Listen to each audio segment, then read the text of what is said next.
진주와 창원에 이어 경북 칠곡과 서울에서도 조현병 환자에 의한 사건이 터졌습니다. 보건당국의 관리 시스템을 다시 짜야 한다는 목소리가 커지고 있습니다.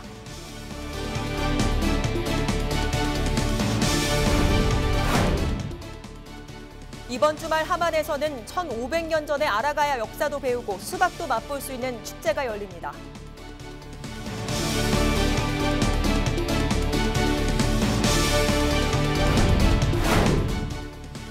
경남 미래교육연대가 학생인권 조례안에 대한 경남도 교육청의 도의회 제출 발표를 두고 26일 기자회견을 통해 규탄했습니다.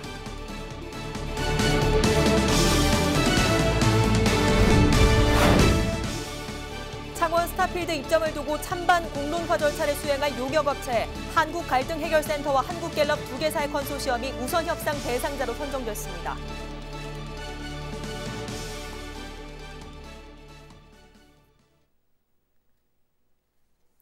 시청자 여러분 안녕하십니까? 헬로티비 뉴스 경남입니다. 안인득의 무차별 살해 사건 일주일 만에 경남 창원 10대 사건까지 터지면서 시민들의 불안감이 커지고 있는 가운데 또 경북 칠곡과 서울 동대문구에서 조현병 환자에 의한 사건이 터졌습니다. 조현병 환자 관리를 손 놓고 있는 보건당국의 관리 시스템을 다시 짜야 한다는 목소리가 커지고 있습니다. 송국회 기자가 전해드립니다. 경남 진주에서 아파트 방화에 흉기까지 휘둘러 무고한 주민 5명을 살해한 안인득. 일주일 뒤 창원에서 외출하는 위층 할머니를 기다렸다 잔인하게 살해한 18살 A군. 충격이 채 가시기도 전 다음 날 서울 동대문구에서 물소리가 시끄럽다며 옆집 50대 여성을 흉기로 찌른 46살 B씨와 같은 날 평소 잔소리가 많다며 옆 환자에게 둔기를 휘둘러 숨지게 한 경북 칠곡의 한 정신병원 입원 환자 36살 C씨까지 모두 조현병 환자입니다. 칠곡 사건만 빼면 모두 사건이 터지기 전까지 관할 보건소를 비롯해 어떤 정부기관도 이들의 정보를 알지 못한 채 집에서 방치돼 왔습니다. 보건소에 정신질환자를 등록하는 제도는 있지만 환자 본인 동의가 없으면 입퇴원 정보가 공유되지 않기 때문입니다. 정신질환의 외래 진료는 아예 보건소에 통보하는 절차도 없습니다. 의료기관과 보건당국 간 허술한 환자 정보 공유 방식이 관리에 사각지대를 만들었다는 지적이 나올 수밖에 없습니다. 건강정진시설이나 병원이 전달 체계가 아직 촘촘하게 연계망이 안 됐다는 뜻입니다. 예를 들어서 로드맵은 그려져 있지만은 실제적으로 구체적으로 들어가다 보면은 아주 구멍이 많이 있다는 거죠. 정신질환자의 관리를 담당하는 정신건강복지센터 예산도 턱없이 부족합니다. 그만큼 정신질환자를 새로 확인하고 등록을 유도하는 인력이나 전문가가 없는 겁니다. 보건관계당국이나 국가에서 이들에 대한 보다 많은 예산을 좀 지원해서 그들이 사회에 복귀할 수 있는 그런 시스템을 만드는 게 필요합니다. 전국적으로 하루가 멀다 하고 터지는 조현병 환자의 강력범죄.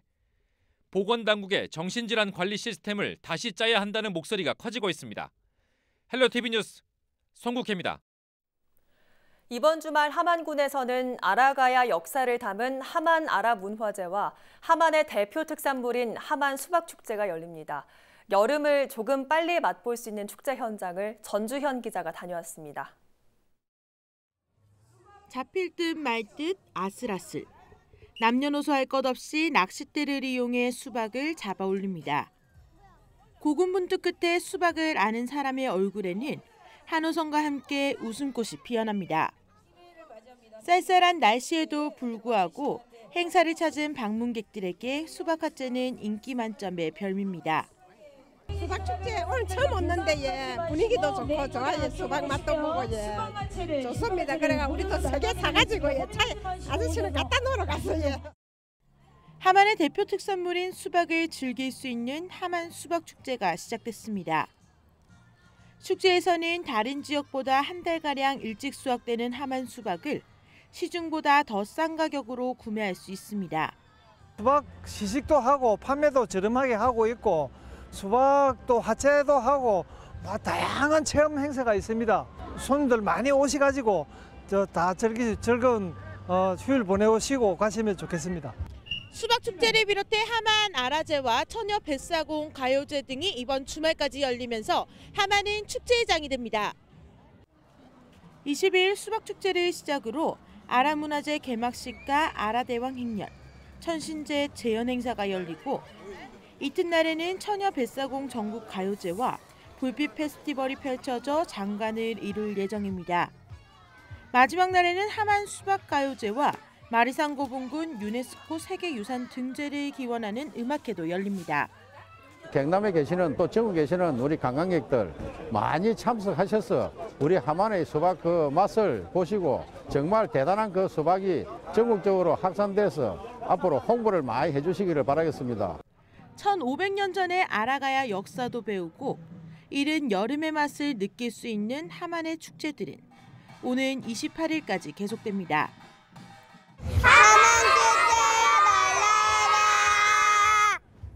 헬로티비 뉴스 전주연입니다.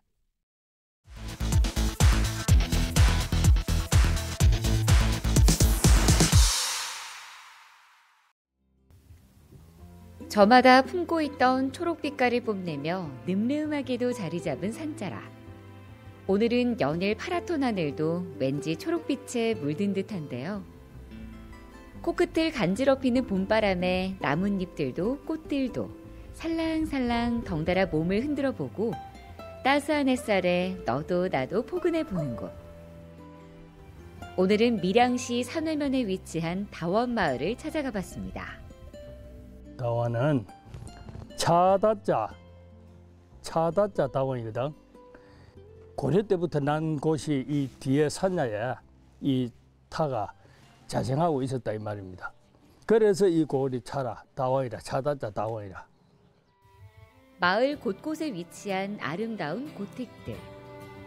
3,600평 마을 부지에 자리 잡은 고택만 해도 수십여 채에 이른다는데요. 그중 마을 한가운데 터를 잡은 해산서원은 경상남도 유형문화재로 지정되면서 역사와 옛 문화를 이어가고 있었습니다. 이 건물이 보다시피 해산서원 아닙니까? 홍선대원군께서 서원 철폐령을 내놨단 말입니다. 그러면 지금부터 딱 금년부터 150년 됐거든요. 해수가. 국가가 지정하는 거 몇 개 남겨놓고 아마 41개 남겨놓고 전부 철폐령 다 내린 줄 아는데 그래가지고 그때 철폐령을 내놔가지고 이것도 이 건물도 다시 뒤에 보원 행기입니다. 그렇게 옛것에 푹 빠져있던 그때 어디선가 들려오는 노랫소리가 마을 전체를 가득 메웁니다. 봄바람을 타고 곳곳을 맴돌던 아름다운 선율. 문화센터에 가까이 갔더니 소리가 더욱 짙어졌는데요. 와, 마을 주민들이 직접 만든 반주에 목소리를 더한 소리였네요. 교실 전체를 꽉 채운 마을 주민들. 기타 위를 누비는 손길들이 예사롭지가 않습니다. 아니 그런데 어떻게들 모이셨어요? 네, 그 문화생활이 아주 결핍된 우리 시골에서 문화공간이 생겨가지고 주민들 화합에도 상당히 도움이 되고요. 자기 개인 그 취미 활동에도 상당히 유익하게 지금 우리가 이용을 하고 있습니다. 기타 수업뿐만 아니라 여러 문화생활을 즐길 수 있는 훌륭한 공간. 산회 면민이라면 누구나 이용할 수 있지만 다원 마을 안에 자리 잡으면서 주민들에겐 그 누구보다 친숙한 곳인데요. 무언가를 열심히 배우기도, 때론 지친 몸을 달래기도 정말 최고입니다. 지금 현재 15개의 프로그램이 계속 돌고 있고요. 6개월 단위로 해서 계속 이렇게 새로운 프로그램을 개발을 해서 업데이트를 하고 있습니다. 이번엔 또 다른 소리가 들려옵니다. 색소폰 소리네요. 낭만은 물론 추억까지 부른다는 감동의 선율. 열정적인 자세로 수업에 임하는 주민들의 모습도 감동에 감동을 더해줍니다. 지금 완전 왕초보에서 지금 중급반으로 지금 넘어가는 중이에요. 이제 노래 정도 다 연주할 수 있고 또 악보도 볼 수 있으니까 너무너무 행복해요. 저는 농사 좀 짓거든요. 그래 하루 종일 일하고 여기 와서 스트레스를 확 풀 수 있어요. 너무 고마워요. 그래가지고.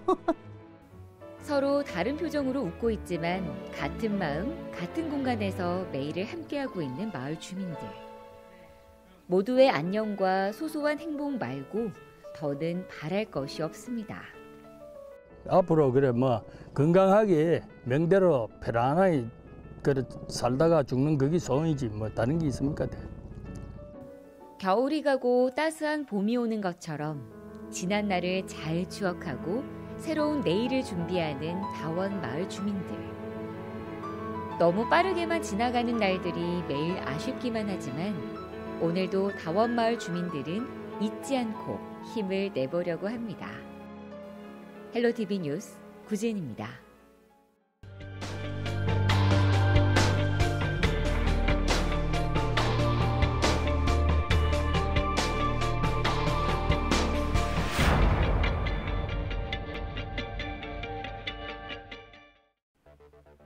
늦은 밤 인적이 드문 거리를 걷는 두 남녀. 이들이 함께 있던 창녕의 한 빌라에서 66살 A씨가 숨진 채 발견됐습니다. 경찰에 긴급 체포된 이들은 숨진 A씨의 딸 23살 B씨와 남자친구 30살 C씨. 범행 다음 날에도 함께 오락실을 가는 등 평소와 다름없는 행동도 이어갔습니다. 지적장애 상급인 이들은 경찰 조사에서 아버지가 결혼을 반대해 범행을 저질렀다고 진술했습니다. 작년 12월부터 사귀었는데 사귀면서 결혼을 약속하고 올 3월 달부터 자기 부모가 결혼을 반대함으로써 범행을 결심하기로. 경찰은 B씨와 C씨를 상대로 정확한 범행 동기를 조사하는 한편 오는 29일 검찰에 송치할 계획입니다. 부산의 한 웹하드 업체로 경찰이 들이닥칩니다. 지난해 6월부터 웹하드 업체를 운영해온 이들은 음란물을 대량 유통시킨 혐의를 받고 있습니다. 유포된 음란물만 150만 건, 6천만 원이 넘는 부당이득을 챙겼습니다. 웹하드 업체 대표 39살 A씨는 과거 매각한 웹하드 회원 계정 6개를 범행에 사용한 것으로 드러났습니다. 경찰은 대표 A씨를 구속하고 직원 6명을 불구속 입건했습니다. 단독주택이 화염에 휩싸였습니다. 소방대원들이 불길을 막으려 연신 물을 뿌려댑니다. 지난 22일 밤 11시쯤 함안군 함안면 북촌리의 한 단독주택에서 불이 나 45분 만에 꺼졌습니다. 이 불로 집안에 있던 73살 김모 씨가 숨졌고 집안에 있던 냉장고 등이 불에 타 소방서 추산 200만 원의 재산 피해가 났습니다. 경찰과 소방당국은 정확한 화재 원인을 조사하고 있습니다. 5층짜리의 아파트 1층에서 불길과 연기가 치솟습니다. 22일 새벽 0시 45분쯤 창원시 의창구 용호동의 한 5층짜리 아파트에서 불이 났습니다. 이 불로 주민 15명이 긴급 대피했고 4명이 연기를 마셔 병원으로 옮겨져 치료를 받았습니다. 경찰과 소방당국은 보일러 수실 쪽에서 불이 시작됐다는 거주자의 진술을 바탕으로 정확한 원인을 파악하고 있습니다. 지난 23일 밤 11시 15분쯤 창원시 성산구의 한 변압기 제조 공장에서 불이 나 40분 만에 진화됐습니다. 다행히 인명피해는 없었지만 소형 변압기 2대가 불에 타면서 소방서 추산 5천만 원의 재산 피해가 발생했습니다. 경찰과 소방당국은 변압기를 건조하는 과정에서 불이 난 것으로 보고 정확한 경위를 조사 중입니다. 지금까지 한 주간 사건 사고였습니다.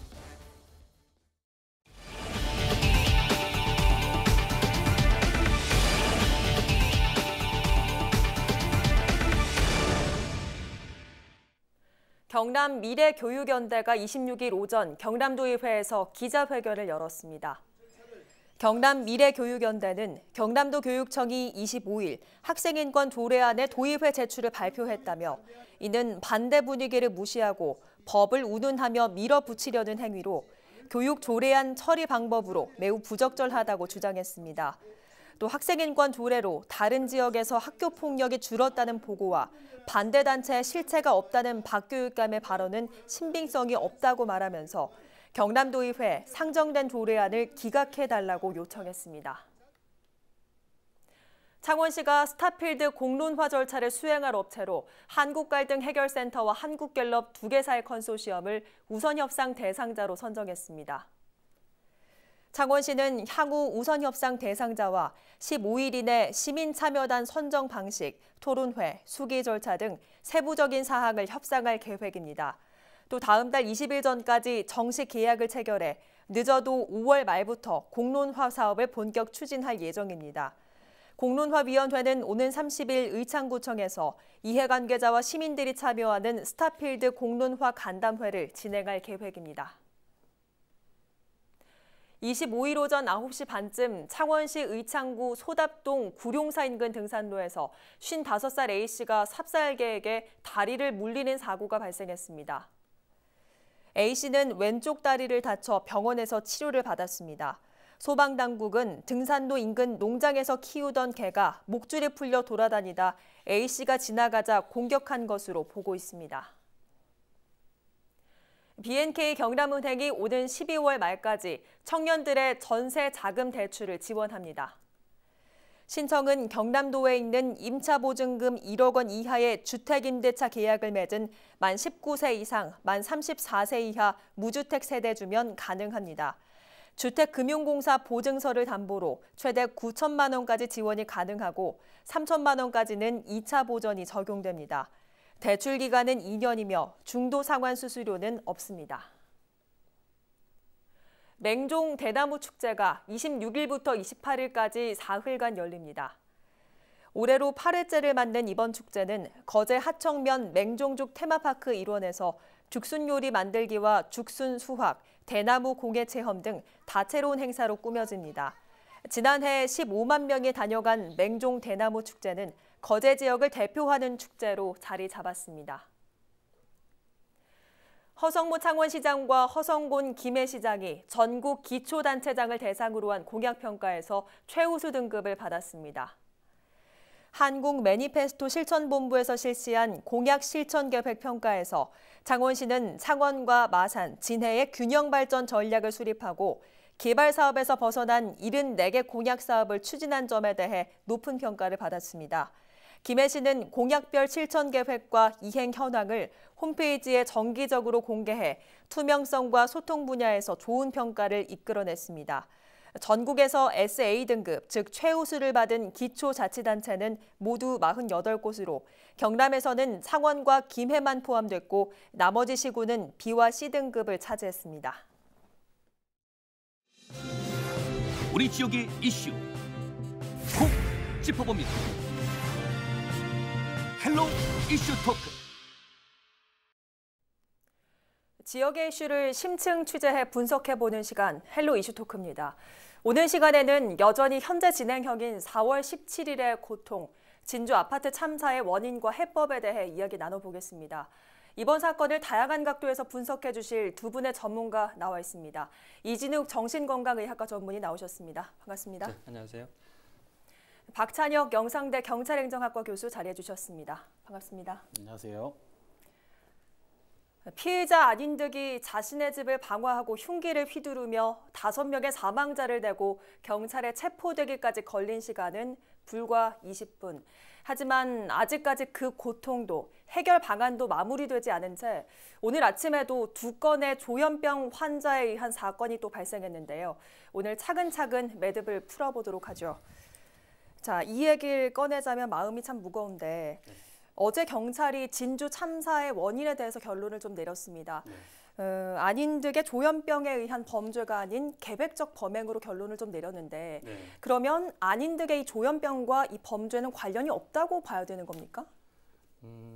이 법적인 논리로 따지면 그 어떤 정신병의 직접적인 원인이 아니라고 발표를 한 걸로 이해를 합니다. 네. 하지만 이 환자분이 분명히 조현병을 앓고 있었고 또 피해망상이 좀 이해되지 않는 피해망상을 갖고 있었던 걸로 봤을 때는 일정 부분 이 환자의 어떤 정신병력이 이 문제에 기여했을 거라고 봅니다.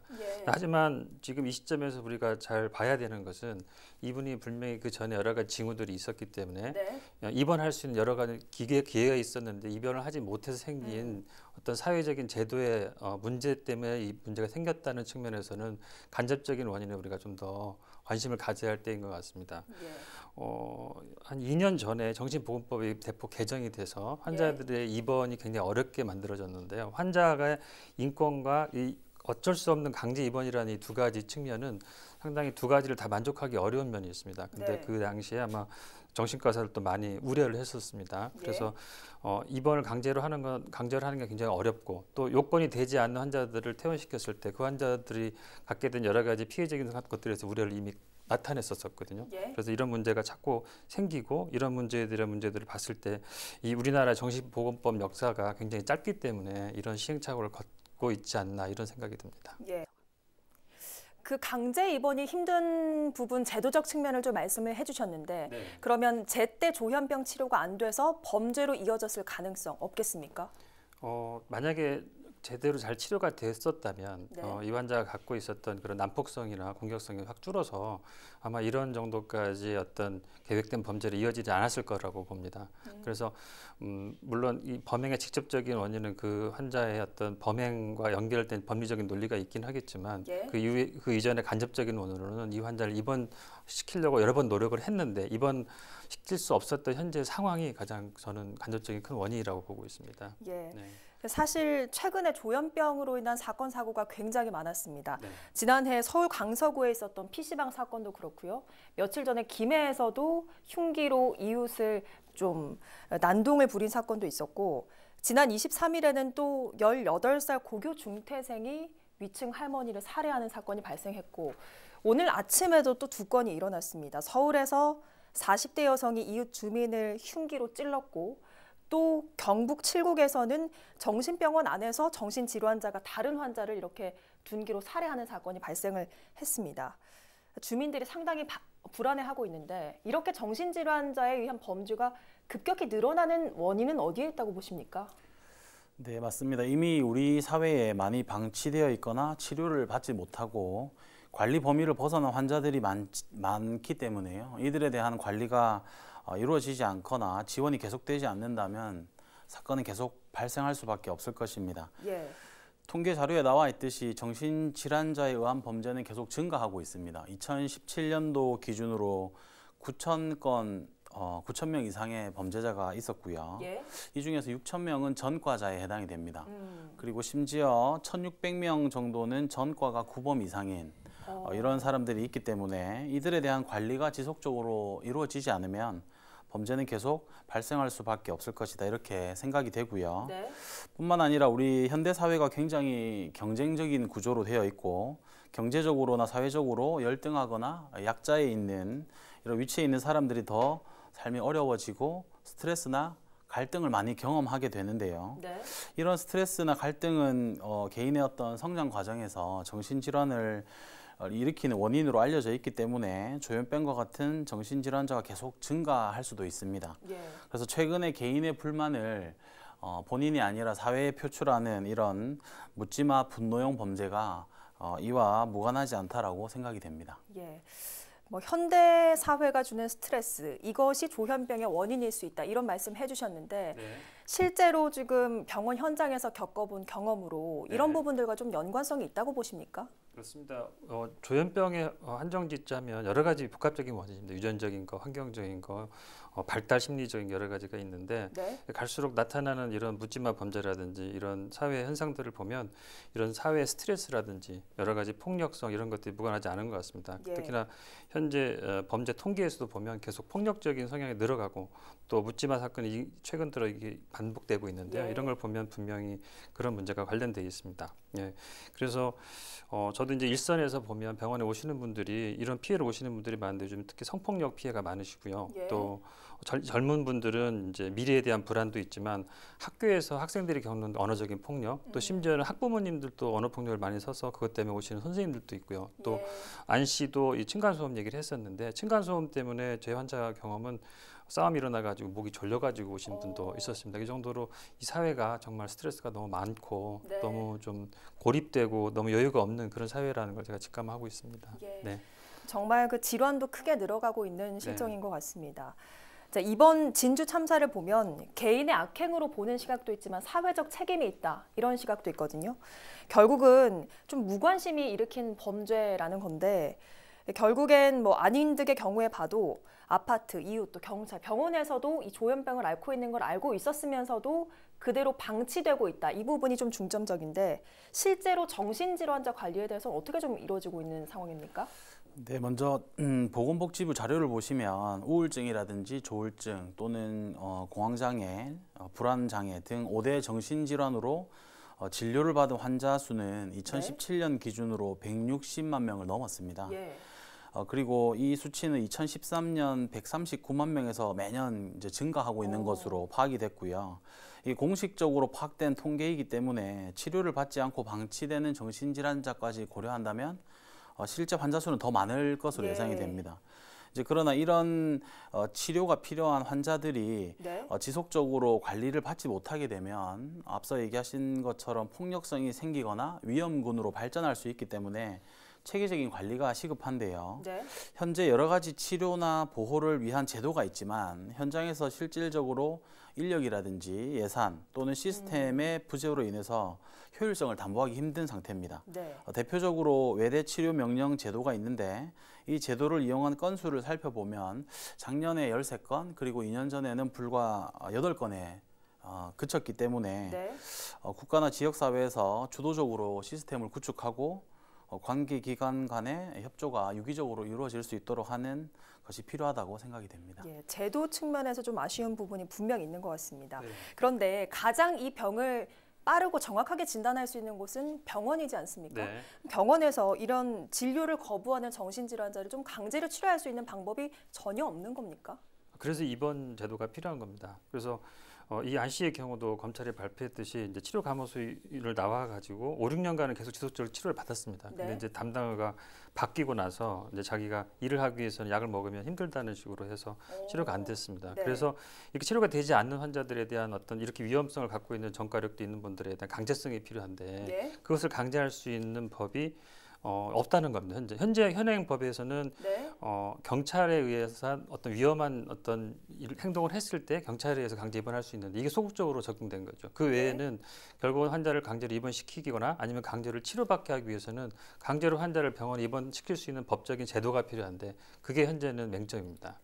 그래서 그것에 대한 어떤 사각지대가 있기 때문에 지금 현재 학회에서도 이거에 대해서 주장을 하고 있고 또 그것을 어떤 개정하는 법안이 상정돼 있는데 계류 중입니다. 그래서 지금 이런 사건들이 자꾸 터지기 전에 빨리 이런 법안이 개정되어서 빨리 이런 것들이 현재 적용돼야 된다고 보고 있습니다. 그러면 좀 궁금한 게 정신질환자의 이 병의 정도와 상관없이 무조건 거부를 하면 강제로 입원시킬 수 있는 방법이 전혀 없는 겁니까? 네, 맞습니다. 우선 현행 정신건강보건법에 살펴보면 정신질환자를 관리하거나 입원시키기 위한 방법이 몇 가지가 있는데요. 대표적으로 자의입원이나 동의입원 또는 보호의무자에 의한 입원 그리고 행정입원 그리고 잘 알고 있는 응급입원이 있습니다. 이런 모든 절차에서도 본인이 동의를 해야 되고요. 본인이 동의를 해서 입원을 했다 하더라도 퇴원을 요구하게 되면 의료기관에서는 즉시 퇴원 절차를 밟아줘야 됩니다.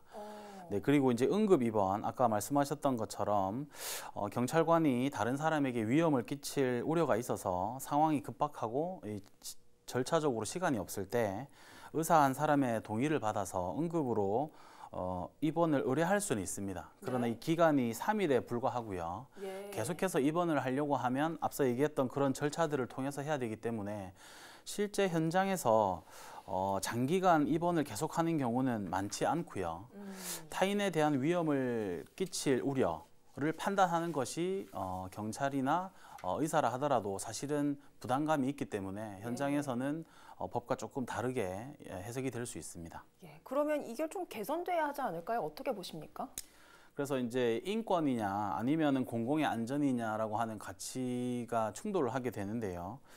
이런 부분에서 우리 환자들의 인권을 최대한 지켜주면서 공공의 안전을 지킬 수 있는 방향으로 법과 제도가 개정이 돼야 되겠고요. 현장에서 경찰관들이 1차적으로 대응을 할 때 뭔가 적용할 수 있는 방안, 법 그리고 병원에서도 강제성을 담보할 수 있는 법들이 개정이나 제정이 돼야 될 것으로 생각이 됩니다.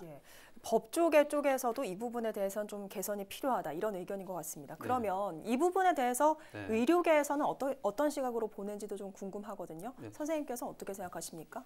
아까도 말씀드렸듯이 이미 정신과 협회에서도 우려를 많이 표방을 했었습니다. 근데 아마 그 2년 전에 그 법이 많이 개정이 됐었는데 그때 인권이라는 여론에 의해서 조금 빨리 통과됐다는 느낌을 받고 있습니다. 이 정신분열병, 지금 조현병으로 일컬어진 이 병의 특징은 일단은 보통은 사고 장애, 피해적인 사고, 뭐 망상, 환청이 이제 중심이 되지만 가장 중요한 부분은 병식이 없다는 겁니다. 자기 자신이 병이 걸렸다는 걸 인식을 못하기 때문에 자발성이 떨어지는 거죠. 그래서 어쩔 수 없이 강제할 수 있는 어떤 것들이 필요한데 예전에는 이런 법이 있기 전에는 관행적으로 환자가 위험할 때는 사설 응급기관에서 환자를 강제로 해서 병원에 입원을 시켰습니다. 그러면 정신과 선생님이 입원이 필요하다고 판단했을 때 어느 정도 기간 동안 입원을 시킬 수가 있었습니다. 근데 이게 안 되니까 어떤 수단으로도 가족들이 노력을 하려고 입원시키려고 해도 방법이 없는 겁니다. 그래서 계속 그런 문제들이 발생하고 저도 이런 환자분들이 있기 때문에 가족들이 어려움을 겪고 있습니다. 근데 이제 그런 경우에 이제 예외적으로 환자가 좀 난폭했을 때 경찰이 개입을 할 수가 있죠. 근데 환자가 또 안타깝다고 말하기 좀 어렵지만 그분이 이제 가해를 하거나 위험한 행동을 하지 않을 때는 그것조차 입원할 수 있는 방법이 없는 거죠. 그래서 의료기관에서 이번에 사법기관에 의한 강제 입원을 할 수 있는 그 제도를 건의를 했고 그것도 아마 반영되기를 기대하고 있는 상황입니다. 좀 가장 걱정되는 부분이 스스로 판단이 좀 불가능하다 이런 부분 말씀해 주셨는데 결국은 강제 입원할 수 있는 그런 제도가 가장 시급하다는 말씀이신가요? 그래서 어떻게든지 강제로 병원까지 갈 수 있는 그 제도가 필요합니다. 그 해외에는 치료를 어느 정도 좀 강제할 수 있는 방안도 있다고 하던데 맞습니까? 네, 맞습니다. 미국을 비롯한 선진국에서는 아까 말씀하셨던 그 사법 입원 제도를 시행하고 있습니다. 그리고 영국이나 호주에서도 정신건강 심판원을 두고 강제 입원 여부를 결정할 수 있도록 하고 있는데요. 우리나라 의료계에서도 현재 이런 제도를 강화하자는 의견이 많이 있습니다. 그리고 중요한 것은 강제 입원을 하는 것도 필요하지만 그 이후에 어떤 적절한 치료라든지 재활이 지속될 수 있도록 하는 것도 필요하고요. 이제 중요한 것은 이번 사건처럼 경미한 범죄를 저지르는 정신질환자 또는 재범자가 발생을 하게 되면 전담해서 사건을 처리하는 법원을 두고 모두 사건화해서 처리할 필요가 있습니다.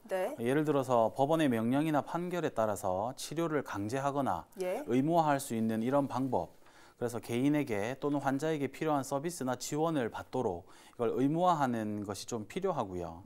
현재처럼 벌금형이라든지 또는 현장에서 종결한다든지 피해자와 합의를 본다든지 또는 우리 경범죄처벌법에 의해서 이렇게 처리를 하게 되면 교정의 효과가 전혀 나타날 수 없거든요.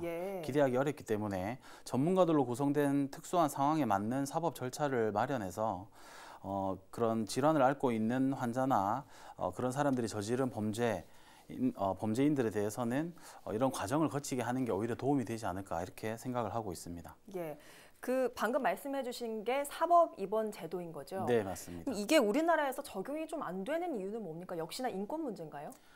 지금 제도적으로도 미비하고요. 앞서 얘기했던 것처럼 우리 예를 들어서 그런 정신질환자가 범죄를 저질렀을 때 감형을 한다든지 아니면은 그 범죄 당시에 그러한 의사능력이 부족했는지 또는 질환으로 인해서 범죄를 저질렀는지는 판사가 법원에서 판단을 하게 되는데요.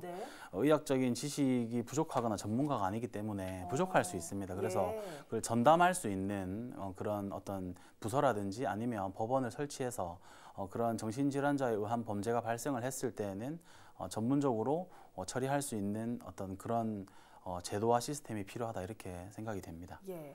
사실 이번 사건을 계기로 경찰 쪽에 아니한 이런 대응을 좀 비판하는 목소리도 많았습니다.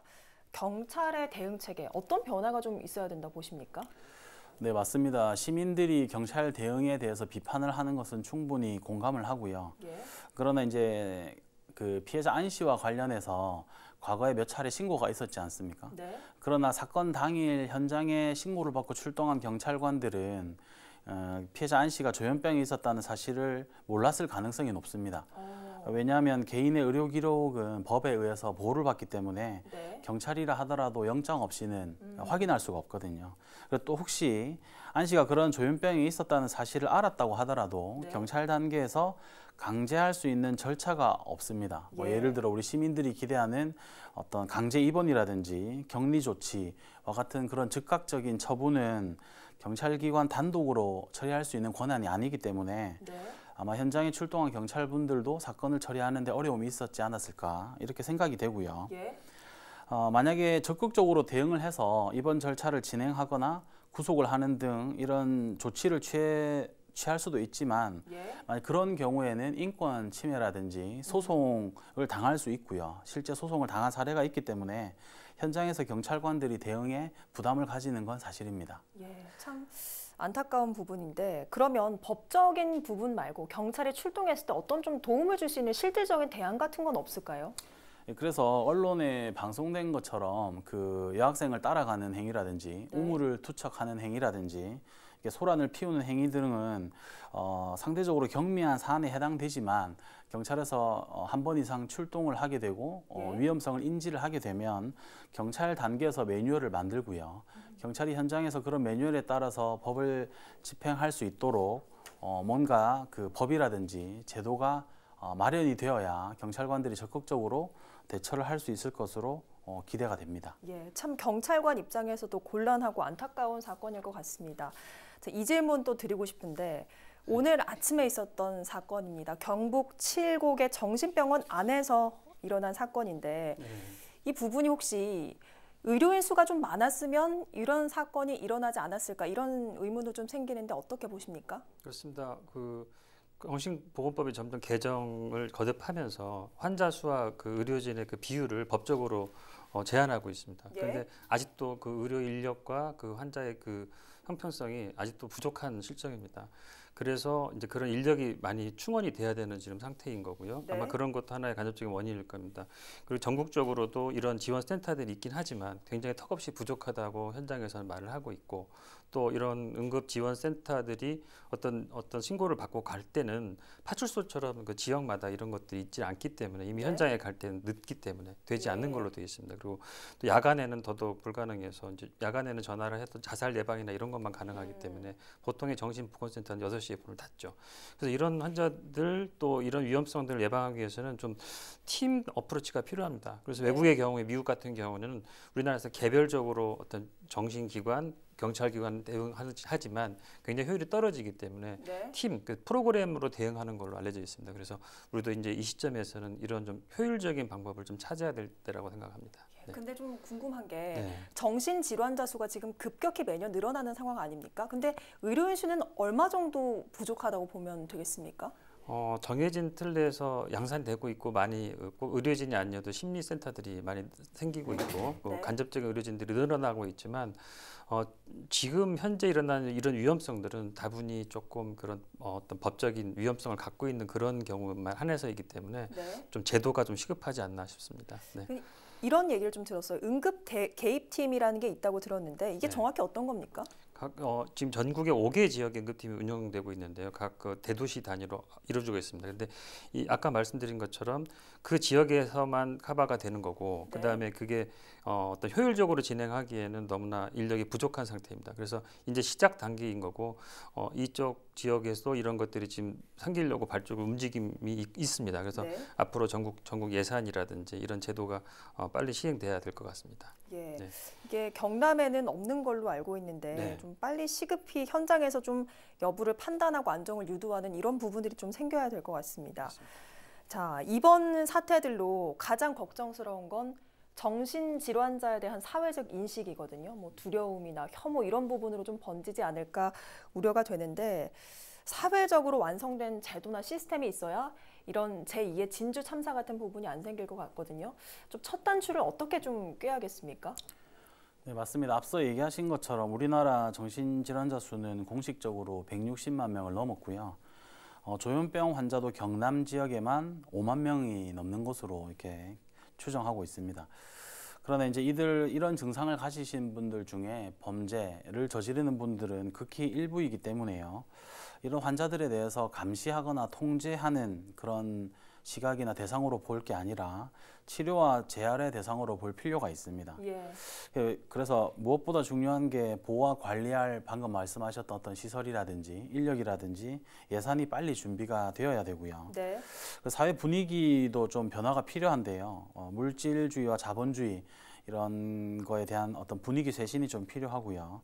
그리고 취약계층에 대한 어떤 관심과 지원, 불평등, 그리고 우리 주변에 소외되는 이웃이 없는지에 대한 것도 우리 시민들이 공감대를 좀 가지고 참여를 해야 되고요. 마지막으로 그 조현병이라고 하는 그 이유로 병으로 인해서 죄가 되면 안 되기 때문에 이런 병을 감추지 않고 치료를 권장하는 분위기, 그리고 이것을 뒷받침할 제도가 시급하다고 볼 수 있고요.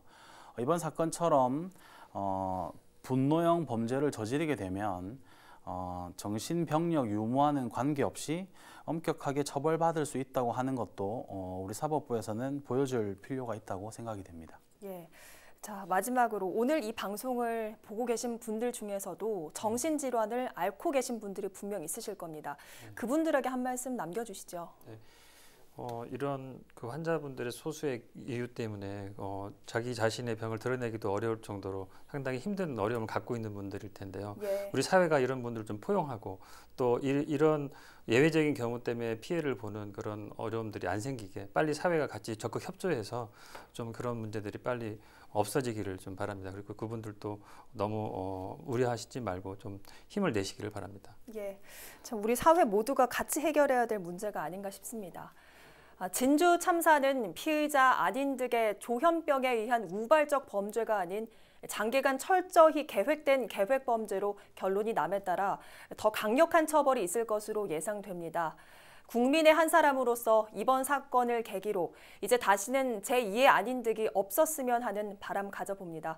오늘 헬로 이슈 토크 여기서 마칩니다. 고맙습니다.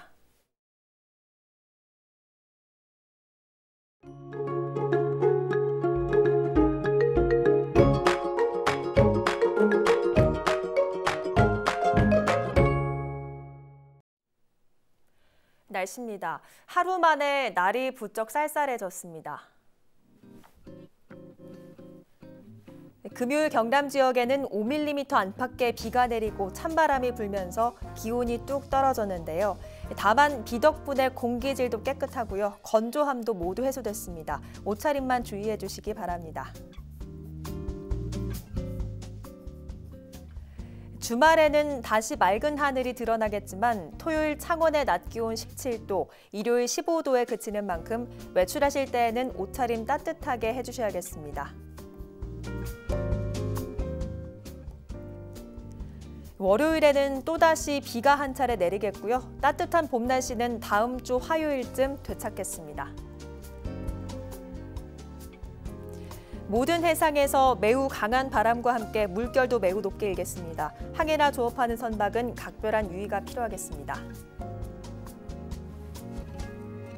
주말 동안에는 미뤄둔 빨래와 야외 활동하기 좋겠고요. 다만 월요일에는 다시 비 소식이 있는 만큼 외부 세차는 미뤄주시기 바랍니다. 이어서 강원 산불 피해를 돕기 위해 성금을 보내주신 분들입니다. 남광희 한국환경산업기술원 원장이 2천만 원을, 문재인 대통령님을 지지하는 국민들이 3억 4,264만 6,419원을, 아이디어스에서 3,960만 원을, 3일 기업공사에서 3천만 원의 성금을 보내주셨습니다. 충청북도의회에서 440만 5천 원을, 양성범 다보스병원 이사장이 1,000만 원을, 경기도 용인시 이남림 씨가 2억 원을, 문성호 금문철강 대표이사와 임직원들이 1,000만 원을 보내주셨습니다. 조용병 신한금융지주회사 회장이 2억 원을, 부산광역시에서 1억 원을, 김대웅 웰컴 저축은행 대표이사와 임직원들이 1억 원을, 이현우 경기 도시공사 사장과 임직원들이 1억 원을 보내주셨습니다. 충북도청 직원들이 2,329만 4천 원을, 대외경제정책연구원에서 350만 5천 원을, 주식회사 민병철 교육그룹 임직원들이 1,000만 원을, 박상기 법무부 장관과 직원들이 1,000만 원을 보내주셨습니다.